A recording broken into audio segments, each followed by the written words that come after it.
And what is the end point? What is the potential price impact here? Well, today we are seeing some analysts talking about how this could be affecting food prices for the next 18 months in terms of egg production and the lower supply. But we get some conflicting reports. USDA doesn't see a huge increase in its latest forecast. Still egg inflation of only up to 3.5% this year. One of the problems we have here is that we just don't know how long this is going to last.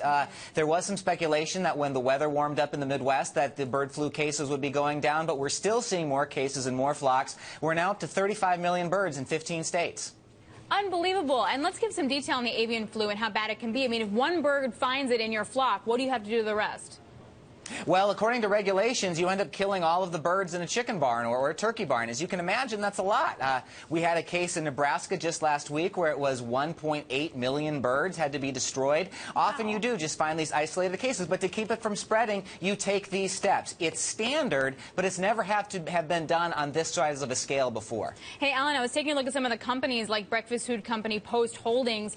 Shares there have really sunk in the past few days. The company says 25% of its egg supply is affected.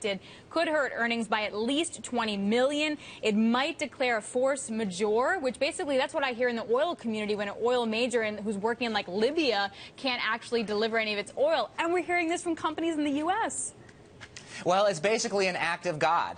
When you take a look at bird flu, this was not anticipated. It's not really attributed to being anyone's fault, but it does affect contracts. So, yes, you're right, Alex. It is rarely invoked, but it's happening here. And on the company side of things, yes, you have cases like Post Holdings, but look at Cal-Maine. Cal-Maine is way up. Why would one company be doing poorly and the other one well? Where are their locations? Who's being affected by the flu? So there's flu winners and losers as long as it's somewhat contained in different states.